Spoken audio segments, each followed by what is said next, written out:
இன்றைக்கி நான் தக்காளி சாப்பாடு செய்கிறதுக்கு நான் அடுப்பில் ஒரு கடாய் வச்சுருக்கேன். அடுப்பத்தை வச்சுக்கலாம்.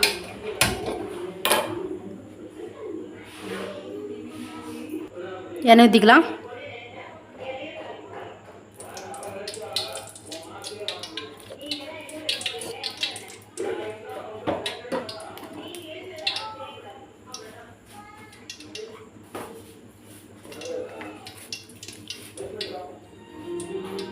கடுகு ஒரு ஸ்பூன் போட்டுக்கலாம்.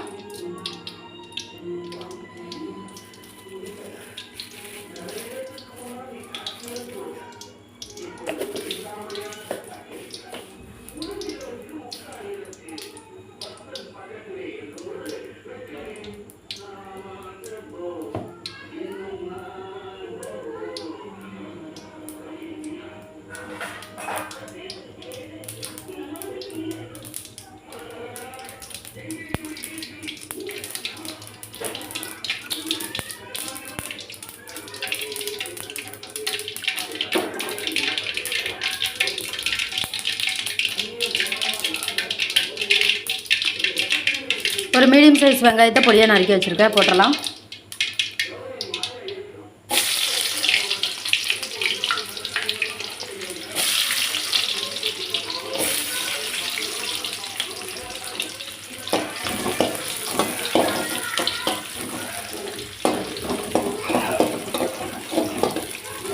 நான் 4 ஸ்பூன் எண்ணெய் ஊற்றுனேன். நான் சாப்பாடு கிளறதுக்கு அப்போ தான் நல்லாயிருக்கும்னு சொல்லி.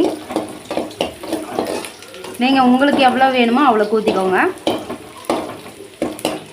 தக்காளி நல்லா எண்ணெயிலே வணங்கணும்ல, அதனால் நான் போட்டிருக்கேன். 4 வரமிளகாய் கிள்ளி போட்டிருக்கேன். விதையை நீக்கிட்டு போடுங்க.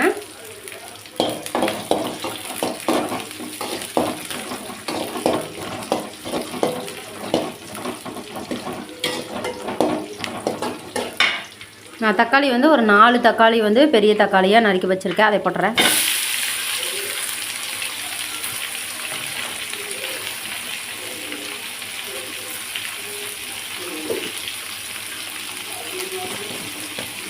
உப்பு வந்து தேவையான அளவு போட்டுக்கலாம். தேவையான அளவு உப்பு போட்டுக்கிறேன்.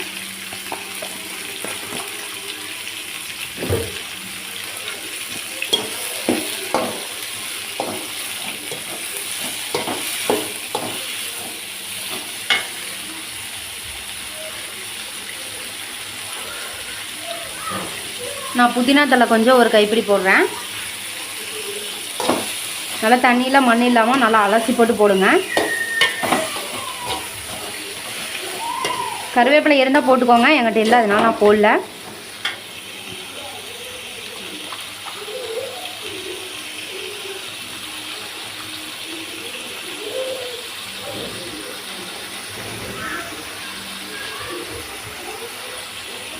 கொத்தமல்லி தலையை கிள்ளி போட்டுடலாம். உங்களுக்கு வேணுன்னா சிறுசாக கட் பண்ணிக்கோங்க கத்தி வச்சு. நான் கையிலே இதில் கிள்ளி போட்டுருவேன். வணங்கி வரும்போது கரெக்டாக இருக்கும். நம்ம எப்பவுமே இறக்கும் போது போடுறத விட நம்ம இப்படி போட்டோம்னா கொஞ்சம் சாறு நல்லா இறங்கிரும், சாப்பாட்டோடு இறங்கிரும். சாப்பாடு டேஸ்ட் கொடுக்குறதே வந்து இப்போ வணங்கும் போது போட்டால் மட்டும்தான்.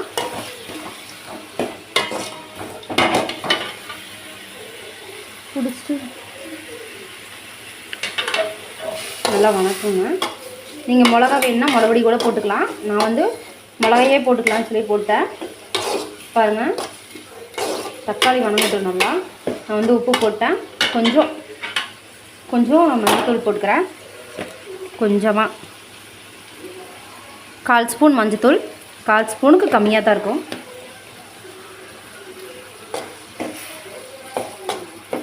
அடுப்பு சிம்மில் வச்சுக்கலாம். சிம்மில் வச்சு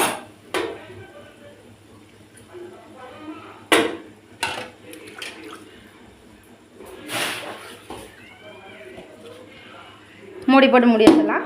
அடுப்பு சிம்மில் தான் இருக்குது. நல்லா வேகிட்டு பார்க்கலாம். போட்டுக்கலாம்.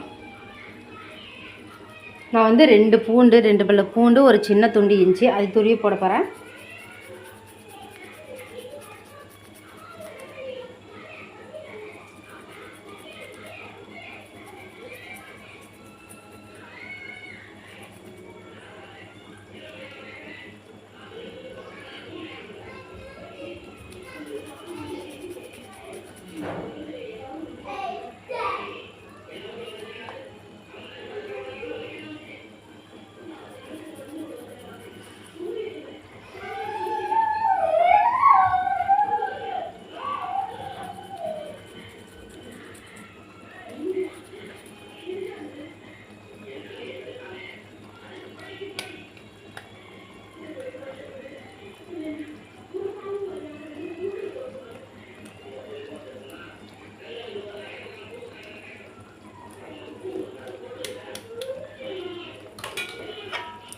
நல்லா வணக்கி விட்டுலாம்.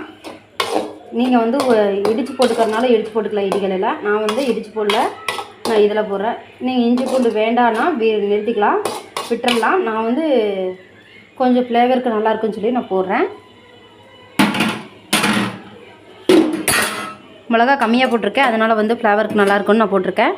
உங்களுக்கு எப்படி விருப்பமோ அப்படி செஞ்சுக்கோங்க. இப்போ எப்படி இருக்குதுன்னு பார்க்கலாம். அடுப்பு சிம்மில் வச்சு தான் தக்காளி இது பண்ணேன். இதை பாருங்கள், தண்ணியை ஊற்றல, அடுப்பு சிம்மில் வச்சு தான் பண்ணேன். தக்காளி பாருங்கள் நல்லா எவ்வளோ தண்ணி விட்டுருக்குது. இப்போ வேணால் மீடியம் ஃப்ளேமில் வச்சுக்கோங்க.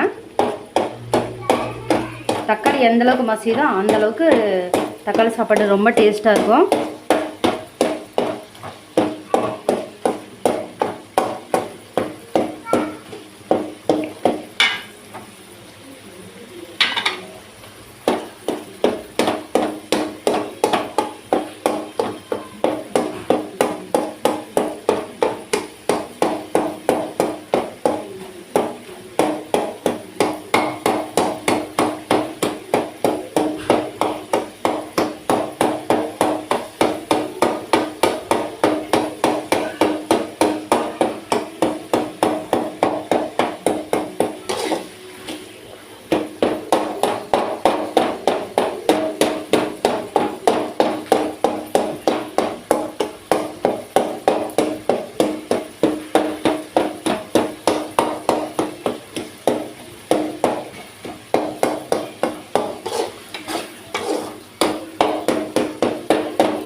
பாருங்கள் எந்தளவுக்கு திக்காயிடுச்சுன்னு.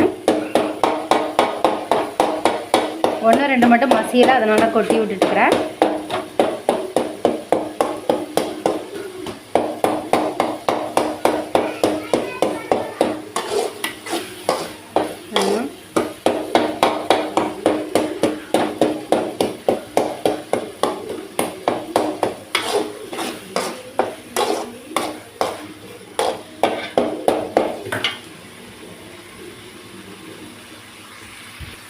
சாப்பாடு பாருங்கள், உனக்கு சாப்பாடு போட்டு கிளறிடலாம். அடுப்பு சிம்மிலேயே இருக்கட்டும்.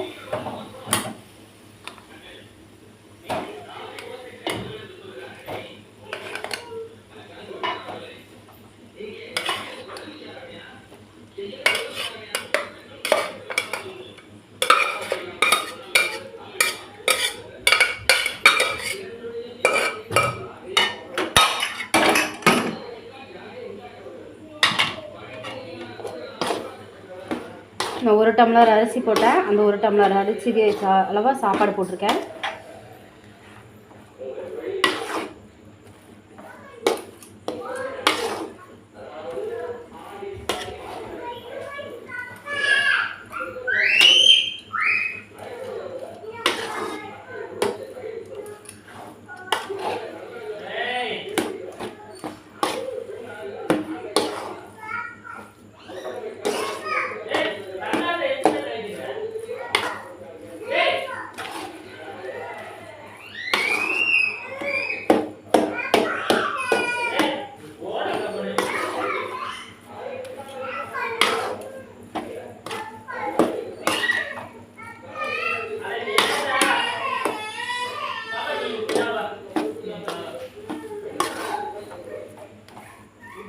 குழந்தைங்க வந்து கொஞ்சம் லைட்டாக மசிஞ்ச மாதிரி இருந்தால் தான் சாப்பிடுவாங்க. அதனால் நான் கொஞ்சம் விசில் வந்து ஒரு விசில் சேர்த்து விட்டுருக்கேன். உங்களுக்கு வந்து விரவ கட்டையாட வேணும்னா, உதிரி உதிரியாக வேணும்னா அதுக்கு மாதிரி போட்டுப்பாங்க. சரி சரி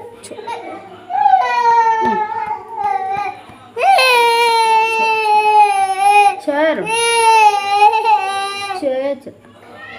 நான் அதனால் நான் வந்து கொஞ்சம் குழஞ்சியாக போட்டிருக்கேன். பார்த்தீங்கன்னாவே தெரியும், உதிரி உதிரியாகவும் இருக்கும், ஆனால் வந்து ரொம்ப இருக்காது, ரொம்ப கொலகொலனும் இல்லாத மாதிரி வச்சுருக்கேன். உங்களுக்கு வந்து விரவ கட்டையாட வேணும்னா அப்படி கிளறுங்க, டேஸ்ட்டாக இருக்கும். பிரியாணியை மிஞ்சும் அளவுக்கு இருக்கும். பாருங்கள், நான் குழந்தைங்க இருக்கிறதுனால அதுக்கு தகுந்த மாதிரி போட்டிருக்கேன். உங்களுக்கு விரவ கட்டையாட வேணும்னா அதுக்கு தகுந்த மாதிரி போட்டுக்கோங்க.